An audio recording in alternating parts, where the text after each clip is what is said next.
Hello, everyone, and welcome to episode 3 of Around the AJHL. My name is Brennan Davis. Pleased to be joined alongside Nathan Crosby of the Brooks Bandits. A wild week in the AJHL, Nathan, you could say. You had an interesting experience this weekend where you guys were postponed, but then you still ended up playing the following day. Very strange weekend, Brandon, and but glad to be back here on the Around the AJHL. Thanks to everyone for all their great feedback through the first 2 episodes. Very weird weekend. Of course, we saw Friday night, Okotoks hosted the Calgary Canucks and won the game. And then Saturday morning, the Bandits, just after morning skate, got word that Saturday night's game would be canceled. And so here's the official statement that the league put out. Saturday's Bandits-Oilers game was canceled, and then the following day's game between Brooks and Calgary was delayed to allow for the completion and analysis of a COVID-19 test. Protocol was followed to ensure the safety of the cohort. And so obviously things worked out on Sunday that Brooks was able to go to Calgary and play the Canucks. So thankful that we got a game in this weekend after Saturday's game was canceled. And I brought this up with Ryan Papuano and Brad Moran before Sunday's game, which Brooks was able to win. I think Saturday was a reminder that we're still very much in the current times and this pandemic, and it still is affecting things. Even though we are back playing and got approval from the province, we still have to be diligent, still have to be cautious about everything. And I think Saturday was a good reminder of that. And credit the league and teams involved following protocols like you mentioned to a T, and still being able to play that game on Sunday, even though the start time got pushed back. Credit the league and the protocols. They're working as this restart season continues. In the North, the Grande Prairie Drayton Valley Whitecourt series is kind of crazy, where one team beats one person, that team beats another person, and then the team that lost both games ends up winning over the other team. So between Grande Prairie, Drayton Valley, and Whitecourt, it's interesting to see what's going on there. Sherwood Park, they win both this weekend over Bonnyville, and the Spruce Grove Saints unfortunately fall twice to the Fort McMurray Oil Barons back here in Spruce Grove. But let's talk about the guests we got on this week. First off, Brennan Davis from the Camrose Kodiaks, and then Cade Mason from the Grande Prairie Storm. Nathan, once again, it's just good to be back around the rink and playing hockey, and I know that these players are very pumped to be here now that we go into week 2 and 3 of this season, getting their development back on track, getting their cardio back up to where it used to be, and just getting hockey back in their lives.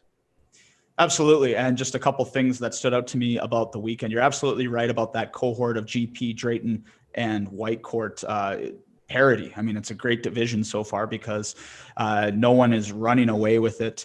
And then you look at that other cohort of Olds, Drumheller, Camrose, and we're going to hear from Brennan Davis in a couple moments here about how things have been going there. Drum had a very good weekend, back-to-back wins. Camrose split. Tough weekend for the Olds Grizzlies, but that to me is still a very tight division. And then you look down here in the South, looking forward to hopefully we can have a Brooks Okotoks game here on Sunday.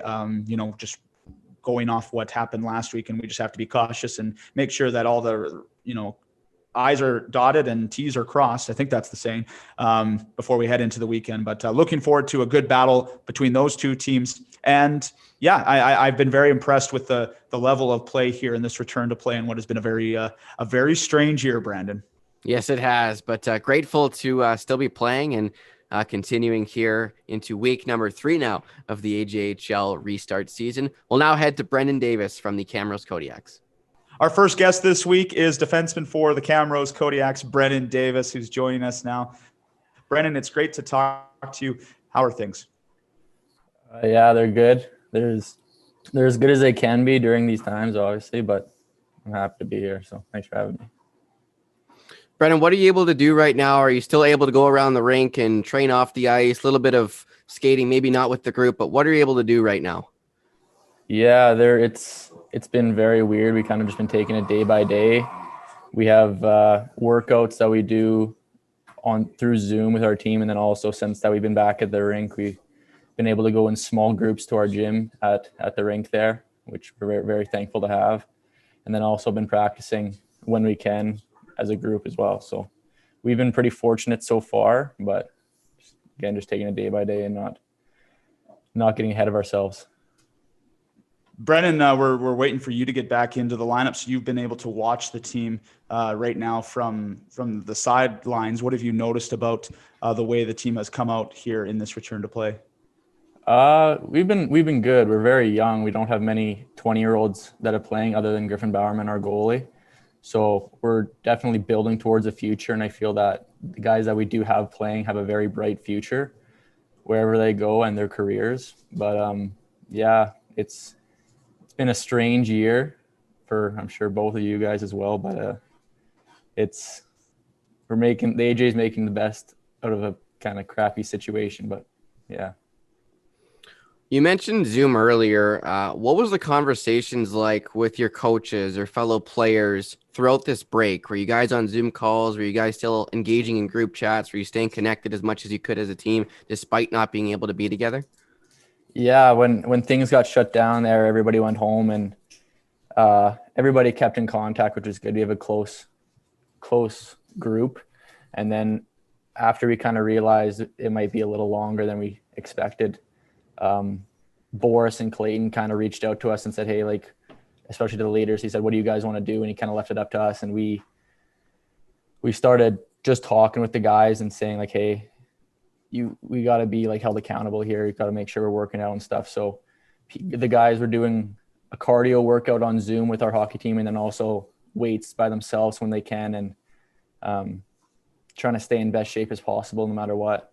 And then also little things on the side, whether you play like poker or something on Zoom or little things like that, just to make sure all the guys are hanging out together and having fun, which junior's supposed to be fun, and that's what we're trying to do here. So you mentioned Griffin Bowerman, and on that subject, I mean, this is a goalie that's been around Camrose now for a few seasons, and as he's playing in his final year of junior, it must have been tough to see us, for a lot of players, it's tough that we haven't had this season, and many, of the 20-year-olds, this is it. And for him, I mean, this is his last chance here. And so, but what kind of goalie would you describe Griffin Bowerman as?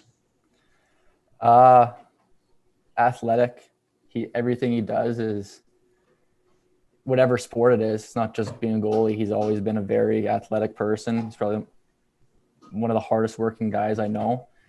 Everything that he's gotten, he's deserved, and he's I can't say a bad thing about him. He's one of my best friends, and I've played hockey in Camrose with him my entire life. So yeah, nothing but great things to say about him. A couple guys I used to play with way back in the day when I was good at hockey would be Kyler Kupka and Jacob Kendall, and those two guys are now off having successful careers, so on and so forth. Can you talk about those two guys a little bit, and then more specifically Coop here and on his run in the NCAA championship right now? Yeah, well, it's funny you bring them up. I actually played hockey with them in minor hockey, so I'm sure I would have played against you too. But they're a year older than I was, and I remember my Adam first year, we were a very good hockey team, and we went to we were Adam AA major provincials, and we ended up winning it with guys like Parker Kelly, who play in the A now. Ethan McIndoe had a very long career in the WHL. And then, like you said, Kyler Kupka, Jacob Kendall, Dawson Berneski, all those guys who played in the AJHL. But yeah, Kupka is probably the most skilled hockey player I think I've ever seen. He's whether we're out in summer camps or practicing with our hockey team, he's probably, if not the best guy out there, top one or two. He works very hard. He's very, very humble man, and he's a very good guy all around.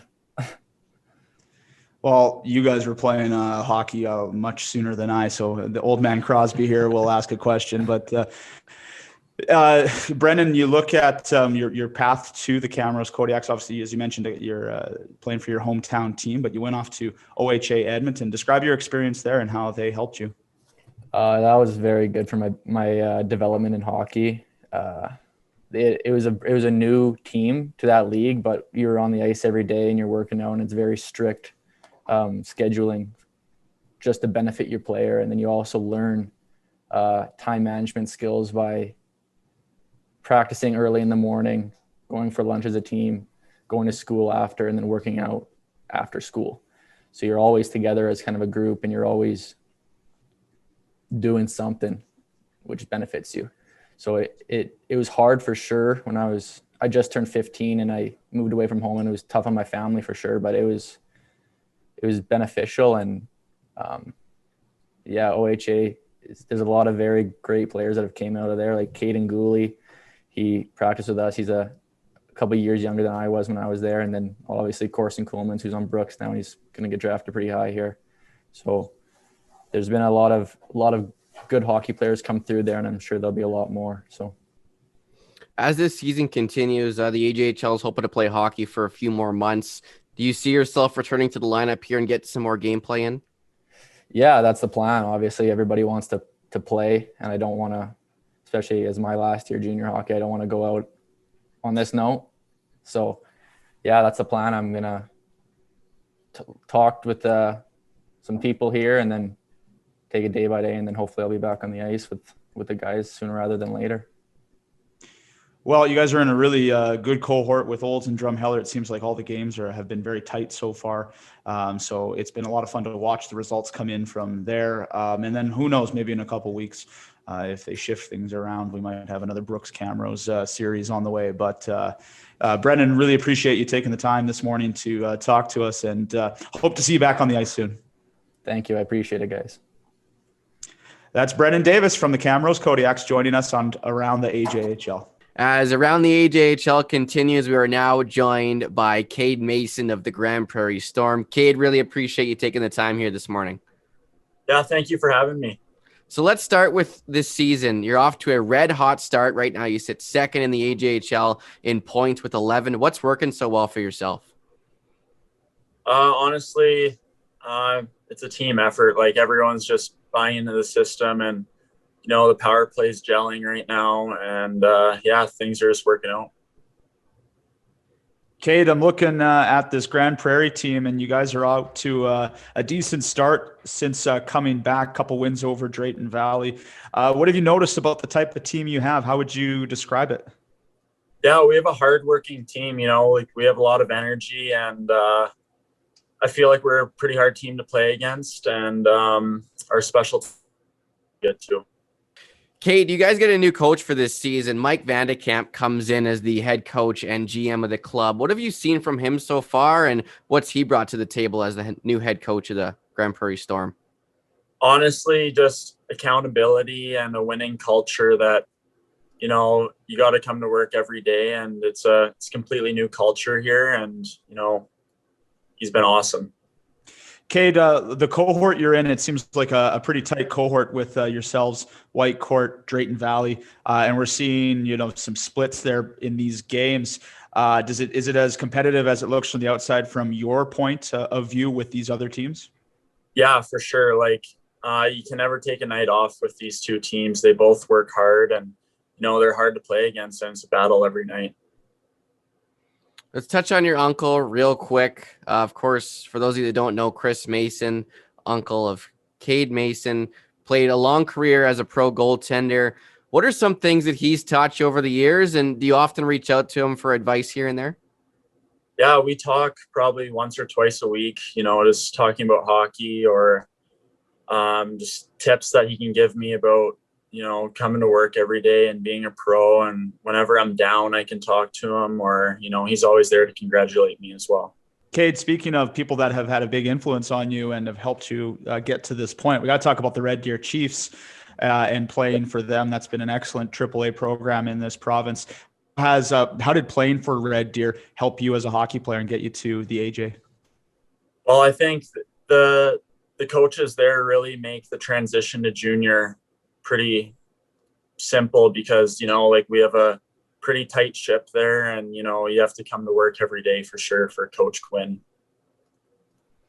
Let's talk about the series last year before COVID-19 shut down the AJHL against the Spruce Grove Saints in that first round. A series that a lot of people thought was going to be quick, but the Grande Prairie Storm put up a great fight, took that to 6 games. What do you remember about that series? Oh, just a lot of overtime games, and it was a tough series for sure. We were a younger team last year, and we had to give it everything we got, and I think we did a pretty good job of fighting against you guys. You know, Cade, we've been talking to players now for a few weeks on this show, and you know, we keep asking them what it's like to be back and how stressful the last year has been, you know, week to week. And I think this last weekend was a good reminder as well that we are still very much in this pandemic. Does it feel like, from your point of view, like we are still kind of day by day just hoping that we can continue to have a season here? Yeah, well, you know, like there's been a lot of like coming back to playing and then getting shut down again. So, you know, it's always in your mind. But I mean, everyone's just so grateful for the opportunity to be playing right now. And, you know, I think the league's done an amazing job so far of, you know, keeping the players intact and, you know, letting them know what's going on. Obviously, this season it was very important for you guys to get back to the rink from a development perspective. Looking ahead to next year, your final year in junior hockey, what are you most looking forward to? Hopefully the fans will be back in the rink and we'll actually get to go through a whole playoff championship process. But what are you looking forward to this offseason and next season? Yeah, well, just getting stronger this off season. And, you know, I really want to win a championship with this team. You know, Grande Prairie's been waiting a long time for a championship team and a winning team. So, I mean, this year we're going for as best we can. If we can get a playoff, you know, that'd be awesome. But really pushing for a championship next year would be the ultimate goal. Well, it's been, you know, I always felt like when that arena up in GP, it's a great arena. And when it's full and the team is playing well, I mean, it's great for the league. And it looks like we're trending in that direction. Yeah, for sure. I feel like we're definitely trending in that direction too. You know, Mike's done a great job, you know, forming this team this year, and really excited for the next years for this program. Cade, really appreciate your time here today as you join us here on Around the AJHL. Best of luck the rest of the way this season, and we'll talk to you again here in the future. Yeah, thank you. Thanks a lot for having me. That will conclude episode 3 here of Around the AJHL. Special thanks to both of our guests, Brennan Davis from the Kodiaks and Cade Mason from the GP Storm, for taking some time to talk to us here this afternoon. Yeah, a couple defensemen this week on the episode. Got to give some love to the Blue Liners. A lot of fun, though, today, Brandon. Don't forget, everyone, jackpots for junior hockey. Final weekend coming up. Get your online 50-50 tickets and help support Alberta junior hockey teams. Thanks to Remax of Western Canada for sponsoring that. Another great episode, Brandon. Thanks for having me on. Yeah, you bet. Thanks for watching, everybody, and we'll see you next week.